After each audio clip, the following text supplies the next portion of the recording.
je suis Jade Jevaux, fondatrice du programme Vivre éveillé et facilitatrice de retraite spirituelle. Ma mission ici, c'est de t'accompagner afin de te créer une vie qui te plaira véritablement, quitte à bousculer parfois les codes, même ceux de la spiritualité.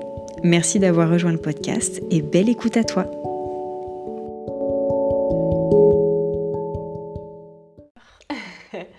Aujourd'hui, je vais parler d'un sujet qui est superflu pour certains. En général, quand ça va, on est bien posé.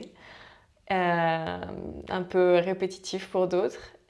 Mais lorsqu'on est à l'endroit où on se pose la question, je sais combien ça peut être obnubilant. Et donc cette question, c'est comment savoir si c'est le bon ou la bonne personne selon.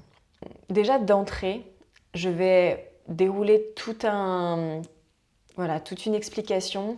Sachez que on va aller creuser ça plus loin dans l'atelier que je donne demain, l'atelier Magdala, où vraiment le sujet de l'atelier, ça va être comment est-ce qu'on entre en connexion avec un masculin sacré depuis sa place de féminin sacré. Donc il y a une place beaucoup plus, dans l'atelier ça va être beaucoup plus spirituel et on vient vraiment connecter sur une part de l'être et une vision du couple qui va être plus élevée.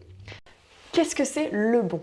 Parce que le bon, à mon sens, ça vient s'inscrire dans une idée qui est véhiculée depuis un moment, qui est liée à l'âme sœur. Comme quoi, on aurait une personne faite pour nous sur cette terre, parmi les milliards d'humains qu'il y a sur Terre, on est à la recherche de cette personne unique. Et ce qu'il faut voir, et qui est capital de voir, c'est que ça, c'est un champ de croyance. On décide d'y adhérer ou pas. Le bon, c'est quand on est bon dans son axe. Qu'est-ce que tu veux dire par là, bon dans son axe ? J'imagine qu'il y a une place de tu te respectes quand tu es avec cette bonne personne, c'est ça ? Et donc, je voulais commencer par cette mise en garde du fait que c'est un champ de croyance et qu'on a tous les pouvoirs en main pour décider est-ce que je décide de croire qu'il n'y a qu'une bonne personne pour moi sur cette terre ? Respecter les besoins de chacun. Ok. Et donc, ça fait sens. Et donc, de raisonner par rapport au fait qu'il y aurait une bonne personne pour nous sur tous les milliards d'humains qu'il y a sur Terre, nous met à un endroit de pénurie, nous met à un endroit de manque. On n'est pas, mon invitation elle est de dézoomer. On n'est pas en train de voir l'énorme champ de possibles, de potentiel qui est face à nous. On est des milliards sur Terre et il y a comme une pression qui vient se créer parce qu'il n'y aurait qu'une seule bonne personne pour nous. J'étais justement en train de penser à cette personne et à ton direct arrive en même temps. Il n'y a pas de bonne ou de mauvaise personne, il y a juste une personne qui nous complète. Alors je rebondirai sur complète, c'est intéressant que tu le mentionnes, merci. Et en fait, si, il y a des bonnes personnes pour nous et des mauvaises personnes pour nous, parce qu'en fait tu ne te mets pas en relation avec tout le monde, non ?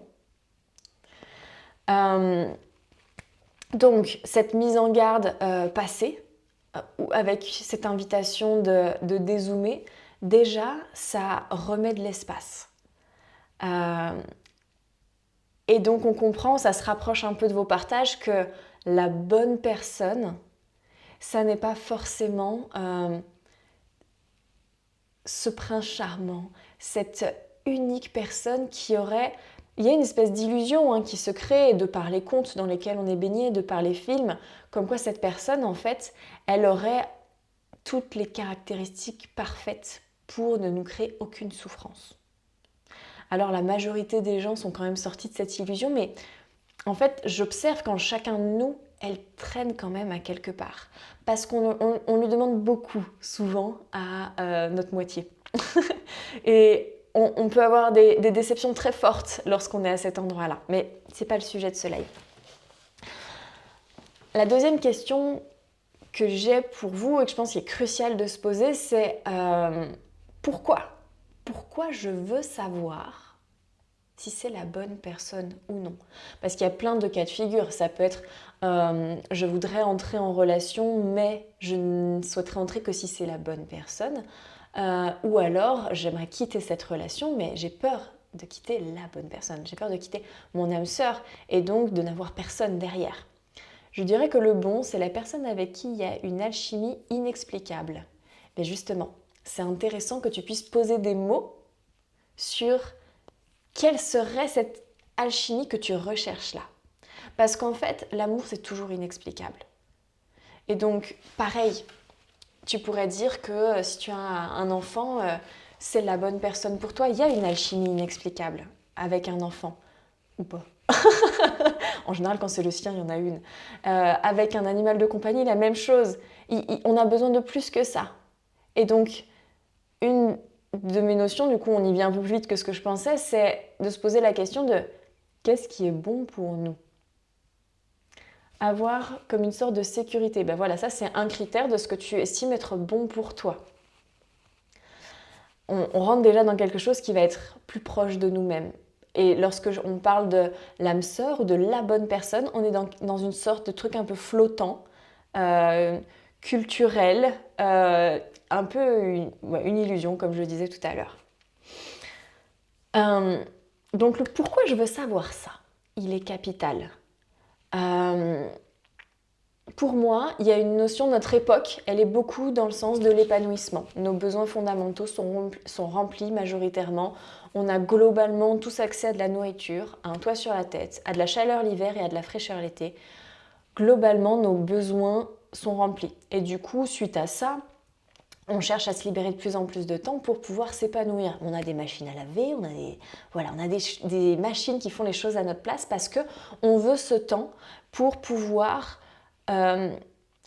augmenter notre sens de l'accomplissement, pour pouvoir se sentir épanoui. Et du coup, le couple est devenu cet endroit qui sert à cet accomplissement-là.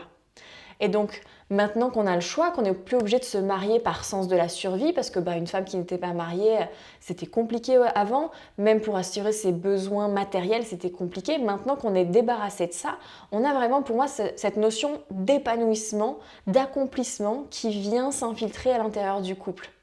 Et donc, ça fait sens avec, ok, donc si je peux me marier, je peux me mettre en relation avec une personne, il faut que ça soit pour quelque chose de particulier parce qu'en fait, désormais, j'ai plus besoin d'un homme pour pouvoir accéder à cette sécurité-là et à ce statut social-là. Du coup, il faut que ce soit pour quelque chose de spécial, d'où un peu l'alchimie que tu nous partageais.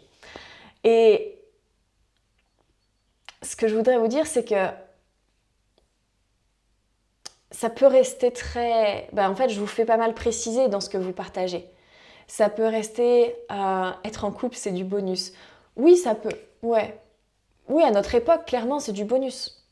C'est du bonus. Mais par contre, moi, je reçois beaucoup de femmes, du coup, parce que moi, j'accompagne essentiellement les femmes, qui sont dans une situation, qui font, comment dire, leur système interne, il est vraiment en train de vivre quelque chose presque de la survie. Genre, il me faut quelqu'un. Et il faut que ce soit le bon. Et soit j'arrête pas d'enchaîner les relations et je suis déçue, soit je suis seule depuis longtemps et c'est un truc qui prend plein de place. Et donc c'est pas, si on est sincère, c'est pas tout à fait considéré comme du bonus. Même si c'est un endroit que je trouverais assez sain de se dire, oui c'est du bonus. Et ces genres de femmes-là, je veux dire c'est n'importe qui, c'est nous toutes. Il y a des moments dans la vie où clairement c'est du bonus. Et il y en a d'autres où ça commence à piquer un peu. Donc, ce que je voulais amener, c'est le qu'est-ce qui compte vraiment pour toi. Et donc, on a pu voir que pour certaines, c'était la sécurité, c'était ce besoin, alors pour moi, d'alchimie, voilà, je ressens un besoin de connexion profonde.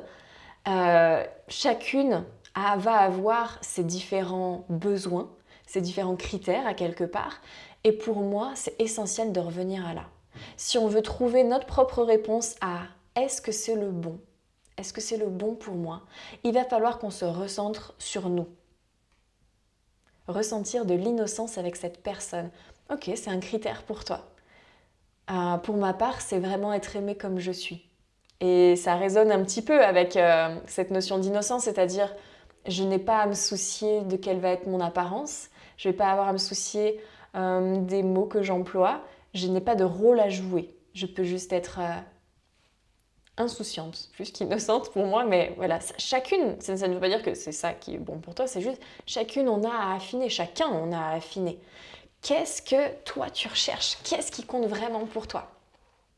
Et je le disais, dans notre culture, on en est à de l'épanouissement, donc en gros, pour tout le monde, on recherche du bonheur. Après, ça va passer par la sécurité, ça va passer par ce sentiment de fusion, ça va passer par différentes choses. Et plusieurs choses. Il n'y a pas qu'une seule chose par personne. Et en fait, ça, être heureuse par le biais qui nous convient, c'est génial. Et c'est ça qui fait que c'est la bonne personne. C'est ça qui fait que c'est le bon. Parce que le bon, en réalité, c'est le bon pour qui je suis aujourd'hui. Et je pense que c'est important d'être au clair sur le fait qu'on change, et heureusement qu'on évolue. Tous les organismes vivants sur Terre évoluent. Et quand d'ailleurs on vient nous faire la réflexion de tu as changé, comme si c'était un reproche, je ne comprends pas ce reproche. Parce que, bien évidemment, et heureusement, et c'est toute la beauté d'un couple, c'est va-t-il arriver à... Parce que c'est deux personnes qui évoluent, vont-ils arriver à trouver cet équilibre pour continuer à évoluer ensemble?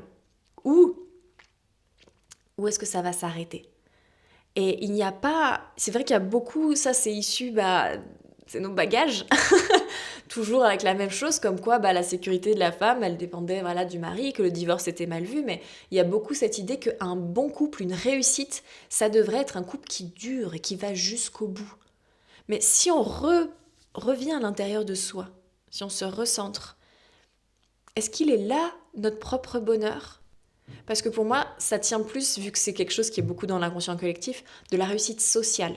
C'est-à-dire que 30 ans de mariage, il y a un truc qui continue à faire bien à notre époque. Un couple qui dure. Mais pour moi, ce qui est important de voir, et je crois que si on vise l'épanouissement, c'est ça qu'il faut regarder, c'est plutôt comment ont été vécus ces 30 ans. Et pour moi, 30 ans à se cracher du venin dessus jour après jour n'est aucunement une réussite. Si on cherche l'épanouissement, c'est plutôt dans les sensations, dans les sentiments qui sont là chaque jour. Et si j'en reviens donc à comment savoir si c'est le bon, il faut comprendre que si on se pose cette question, c'est parce qu'on a peur de souffrir. Et je suis désolée, pour accompagner des dizaines, peut-être même une bonne centaine de femmes depuis 10 ans sur ce sujet. En fait, on ne peut pas ne pas souffrir. Disons qu'à partir du moment où on entre dans cet espace de vulnérabilité qu'est le couple, où on ouvre notre cœur, il y a un risque qu'à des endroits ça fasse mal, parce qu'on est sans armure.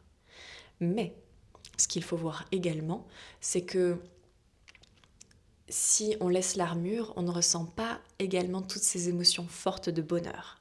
On ne reçoit pas autant l'amour. On n'est pas en train de vivre un truc génial.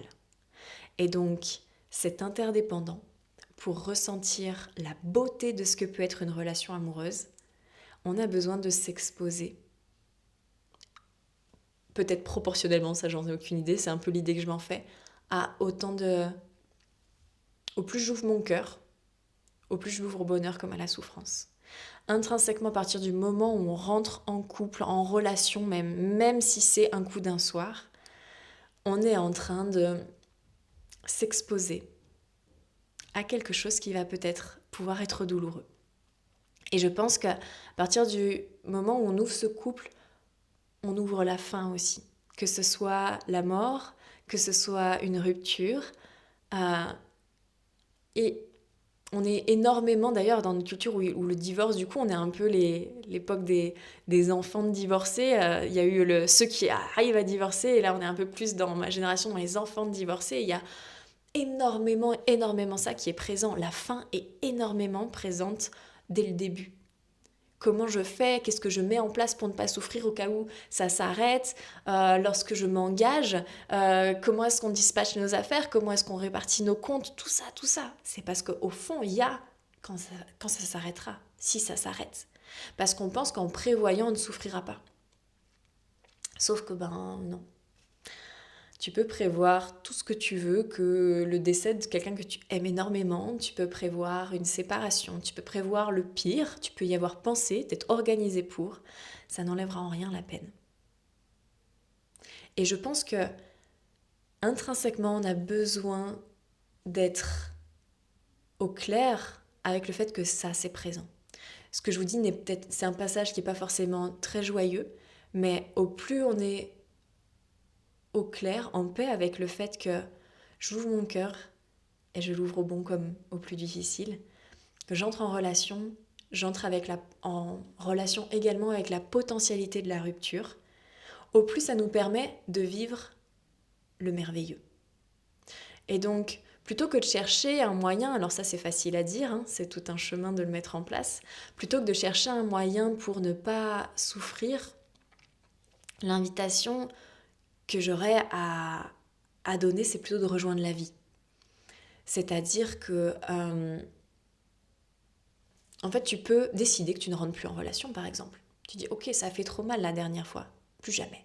Plus jamais je ferai confiance à un homme, aux femmes, ou ce que tu veux. Sauf que, en te fermant à cette potentialité de souffrance-là, peut-être qu'au lieu de vivre un pic de douleur énorme, tu vas simplement vivre une légère dépression constante, douce dépression. Parce que ça fait partie, tu n'es pas obligé d'être en relation, sauf que ça anime beaucoup de gens quand même. Et donc, à partir du moment où on décide d'être seul, beaucoup de personnes ont ce truc qui traîne. Parce que pour moi c'est un peu comme les gâteaux au chocolat, quoi. La vie, elle a quelques trucs fun quand même. Et les relations font partie de cette explosion de saveurs dans la vie. Et donc on n'est pas obligé d'être en relation tout le temps. Et il y a tout un tas de questions à se poser sur pourquoi j'ai envie d'être en relation, mais ça c'est même pas le sujet d'aujourd'hui. Aujourd'hui on est sur le bon. Comment on trouve le bon. Et donc il y a vraiment ce croustillant de la vie, on le trouve à cet endroit-là, l'endroit du couple. Et si on se ferme au couple, on se ferme à ça. Et pour moi, c'est pas une solution pour ne pas souffrir. À quelque part, on souffre un peu tout le temps, doucement. On est dans un truc, aseptisé, où en fait, notre champ d'expérimentation, notre champ de possible, notre champ de joie également est en train de se réduire, se nécroser petit à petit. Et on est dans un mood dans notre culture qui va un peu là-dessus. On veut plus rien ressentir. Les médocs, ils sont pas là pour rien également. Et donc ça serait presque un peu la tangente prise par la plupart, à quelque part si j'exagère un petit peu. Mais mon invitation est plutôt de plonger dans la vie. Oui, il y a un risque. Mais la vie, elle a une fin. Et comment tu as envie de traverser ce passage-là? Et pour moi, lorsqu'on est à l'endroit où on rejoint la vie, la question de est-ce que c'est le bon ou pas s'évapore. Parce qu'on choisit la personne avec qui on est bien à ce moment-là, avec qui ça fait plaisir d'être, avec qui on se sent, selon nos critères, en sécurité, épanoui, en osmose, tout ce que tu veux. Et ça suffit. Pour moi, le reste, c'est un peu de la masturbation neuronale, mais c'est surtout agir depuis l'endroit des peurs. Et au plus j'agis depuis l'endroit des peurs, au moins je vis pleinement, au moins je suis libre. Donc j'ai vu pas mal de questions passer, je vais les reprendre. Si vous avez des remarques à faire, c'est le moment. Sachez que, encore une fois, demain, je donne l'atelier Magdala qui du coup va nous faire explorer cet endroit sacré qu'est le couple. Le voir comme un endroit d'expansion. Là, on était sur quelque chose qui était un peu plus connu, raisonnable, et le couple peut vraiment venir nous faire vivre du magnifique. Et pour ça, il y a un positionnement intérieur à cultiver, et c'est ça qu'on va voir demain. L'atelier, il est privé, donc il y a besoin de s'inscrire pour rentrer dedans. En revanche, il est complètement gratuit, donc tout le monde y a accès. Il s'adresse aux femmes, en revanche. Alors, je prends vos questions. Tout d'abord, avant d'être heureux en couple, il faut d'abord être heureux avec soi-même. Alors oui, ça c'est un truc qu'on voit un peu tout le temps, partout. Euh, et je pense que c'est une base assez saine. Seulement, c'est compliqué d'être heureux à 100% tout le temps. Et on a toujours nos challenges. Et donc, à partir de quand tu te dis que c'est suffisant et que tu t'autorises à aller en couple, et est-ce que être en couple n'est pas aussi un moyen d'arriver à te positionner, à expérimenter ce bonheur pour toi, mais avec l'autre. Parce que je trouve que dans cette phrase de avant d'être heureux en couple, il faut d'abord être heureux avec soi-même, bah, elle s'adresse aux personnes qui pensent que le bonheur, ça ne peut que se faire à deux. Et donc effectivement, ça n'est pas vrai, et donc ça fait sens pour moi. Seulement, c'est comme pour moi aussi si ça classait la vie. Ok, d'abord t'apprends à être bien toute seule, après tu seras à deux. Bah ouais, mais en attendant, je sais pas, t'as vécu, tu t'es fait licencier, t'as perdu un proche, t'es tombé malade. Ben, enfin, genre, la vie c'est pas noir-blanc, donc oui, on a besoin de développer cette autonomie et prendre conscience que le bonheur ne vient pas de l'autre, il vient de l'intérieur. Seulement, c'est peut-être pas aussi catégorique. Ressentir de l'innocence, ça je l'avais lu. Cette remarque tu as changé vient souvent de personnes qui ne peuvent plus te manipuler, par exemple. Oui, exactement. Et également de personnes qui sont très identifiées à leur personnage, donc dans l'ego, et qui prennent bien soin de surtout rien changer. Ils ont décidé que eux, c'était les gentils, eux, c'était la personne fiable, eux, c'était la personne généreuse, quitte à en chier. Et en général, ils vont se contraindre pour ressembler à ça. Et toi, t'évolues, t'as changé. Bah, t'avais dit que t'étais la gentille, puis ben là, la toute gentille, elle a dit va te faire voir parce que c'était plus en lien avec ses valeurs. Alors qu'avant, tu disais oui à tous, c'est vraiment pratique. Ça vient nous questionner sur notre entourage, sur qui est-ce qui nous aime pour notre être profond et qui est-ce qui nous aime pour l'être blessé qu'on est. Parce on a tous un, oui, notre être profond, c'est notre essence, ce que j'utilise avec mes clientes comme représentation. On est dans notre essence et on a des couches de suradaptation, de blessures voilà, pour éviter de revivre des trucs qui nous ont dérangés. Et le fait, par exemple, de toujours dire oui, ça en fait partie. Et lorsque on arrive à guérir cette blessure et qu'on arrive à dire non pour pouvoir se respecter, pour dire oui seulement quand on en a envie et que c'est bon pour nous, ceux qui sont attachés au côté qui est blessé en nous, ça va les déranger. Du coup, ça pose la question de est-ce que j'ai envie de rester en relation avec des personnes qui ne m'aiment que pour quand mon aspect qui va pas bien. Mais bon, c'est encore un autre sujet.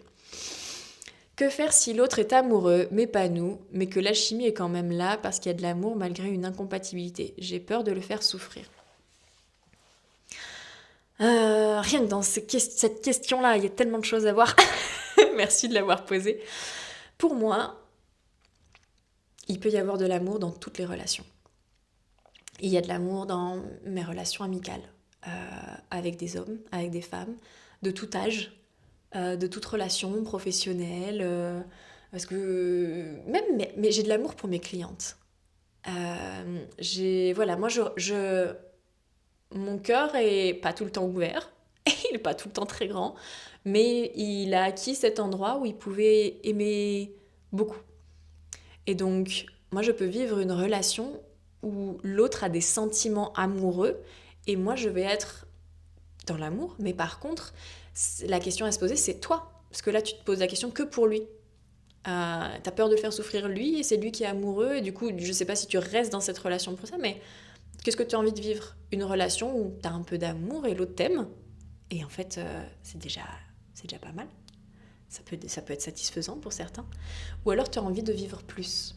Et en fait, c'est la seule question à véritablement te poser, à mon sens. C'est qu'est-ce que tu veux toi? Et après, oui, c'est possible que tu fasses souffrir l'autre. Et à cet endroit que je pratique, hein, voilà, je connais. C'est pour ça que d'ailleurs que je peux en parler. Euh, on est quand même dans notre ego. Parce qu'en fait, en quittant une personne, oui, on le fait souffrir. Mais on peut également lui rendre un très bon service. Parce qu'il y a peut-être mieux que nous pour lui. Parce que ça va peut-être lui permettre de travailler sur certaines blessures. Parce qu'en fait, on n'est pas Dieu. Et parce qu'en fait, la vie, c'est un peu ce que je disais tout à l'heure avec le fait qu'en entrant en relation, il faut accepter le fait que y a de la souffrance. Sinon, on est on met des œillères, on ne voit pas la totalité de ce qu'est vraiment une relation amoureuse. Euh, oui, tu peux faire souffrir l'autre. Ça fait partie des relations humaines. Et ça peut nous déranger. Encore une fois, je sais que c'est pas très agréable à entendre, mais je reconnais également ça en moi. Ça peut nous déranger d'être celle qui fait souffrir. Ça égratine notre image de la gentille, celle qui fait du bien aux autres. On n'est pas Dieu. Et bien sûr qu'on fait souffrir des gens. Tu fais souffrir plein de gens même sans le savoir. Et tu peux continuer à donner de l'amour à un niveau qui est ton niveau à toi d'amour, ce que tu peux offrir, même si tu n'es plus dans la relation. Tu peux également l'aider, le soutenir, même si tu n'es plus dans la relation. Pour moi, la base de ta question, c'est plutôt toi, qu'est-ce que tu veux? Tu peux pas, tu te donnes presque trop de pouvoir lorsque tu te mets autant sur l'autre. Ah, il est amoureux de moi, alors je vais rester avec. Ah, si je pars, ça pourrait le faire souffrir. Laisse-lui sa vie. Et tu peux envoyer beaucoup d'amour quand même. Autre question, le souci de couple maintenant, c'est que au moindre souci, ça se termine. C'est tellement plus simple d'abandonner que d'affronter. Je suis pas d'accord. Désolée, mais non, je suis pas d'accord. Oui, si tu te positionnes, il y a un siècle de ça. Ah ouais, c'est clair, on se sépare beaucoup plus vite parce qu'en fait, on peut. Alors oui, oui, effectivement. Seulement, c'est pas vrai. Il y a des personnes qui vont éviter toute friction et dès que ça se complique, ok, elles partent. Pour moi, il y a autant de personnes qui vont s'accrocher alors qu'il n'y aura plus besoin. Et, et oui, on est peut-être dans une psychologie plus de consommation à notre époque où du coup, on fait comme sur les réseaux. On sweep et on passe vite à autre chose. Mais je trouve qu'il y a tout autant de personnes qui cherchent quel va être le passage pour que ce couple puisse durer, puisse se transformer, pour pouvoir faire quelque chose qui est bon pour elle et comme pour les autres. Et qu'est-ce que ça peut te faire à quelque part? Je suis désolée, c'est un peu... Qu'est-ce que ça peut te faire si les autres passent vite à autre chose? Pour moi, pourquoi juger? Qu'est-ce qu'on sait de leur vie? S'ils passent à autre chose, ils ont peut-être vécu des choses terribles avant et que c'est une forme de protection. De toute façon, entre la personne qui va s'accrocher beaucoup trop longtemps dans le couple et celle qui va passer vite à autre chose, la blessure est la même. La blessure est très proche. Et pour moi, c'est une blessure. Et qu'est-ce que ça peut faire?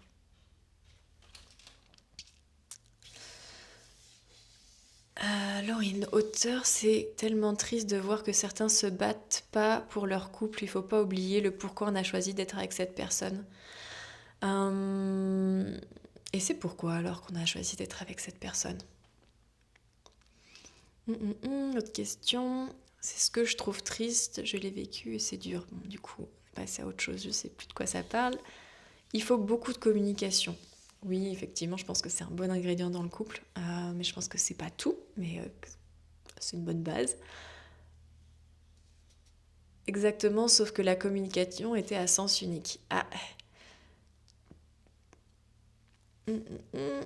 Si l'autre ne se bat pas et ne fait pas d'effort de vouloir sauver la relation, alors, dans ce cas, la rupture arrive. Je suis pas tout à fait... Moi, je suis pas alignée avec ce discours de combat dans le couple. Il faut continuer, il faut sauver la relation. Après, tout est question de pourquoi est-ce qu'on rentre dans une relation. Si c'est pour vivre quelque chose de l'ordre du combat, ok. Moi, mon invitation était de vivre quelque chose de l'ordre de l'amour et de l'expansion, et donc c'est encore des points de vue différents de à quoi peut servir un couple. Le plus compliqué, c'est de faire le premier pas par peur que ce soit pas réciproque. Le premier pas pour entrer dans une relation, du coup, je suppose, ça fait partie des challenges, effectivement, et pour moi, c'est ouvrir son cœur, se mettre à nu. C'est ce genre de challenge-là, et oui, effectivement, on peut vivre du rejet, on peut entendre un non. Et je trouve que c'est important de pouvoir laisser à l'autre ce choix-là. C'est le consentement déjà. Et si on ne court pas ce risque d'un non, on ne court pas le risque du bonheur, d'un oui également.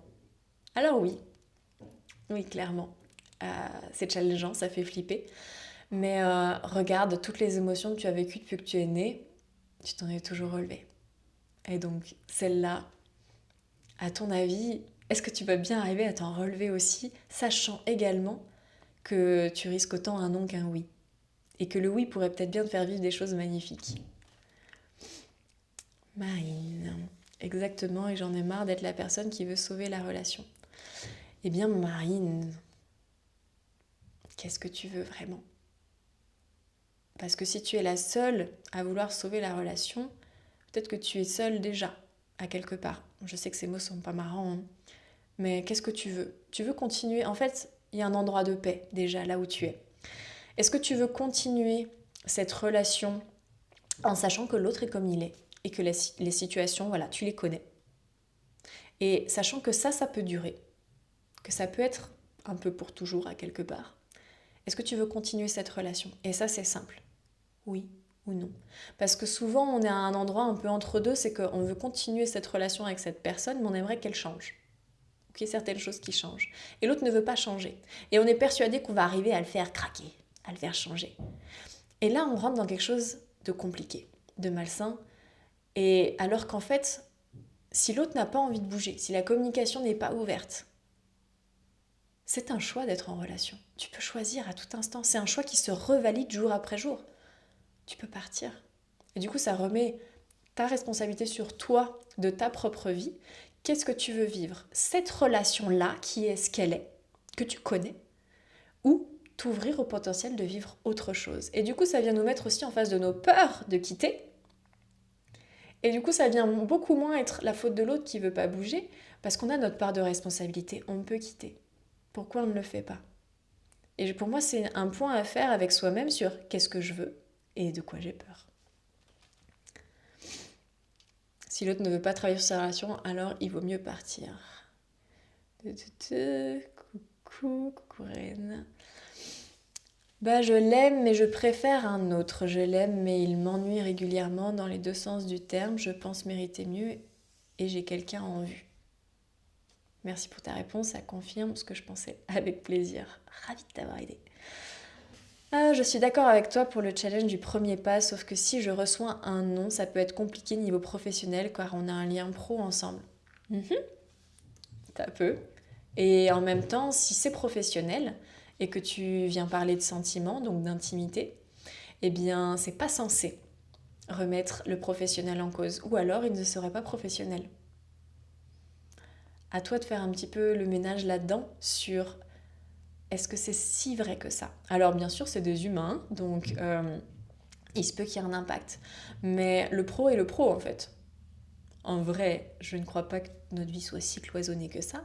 Mais si quelqu'un viendrait te reprocher quelque chose dans ton travail parce que tu as avoué des sentiments, c'est censé ne rien changer.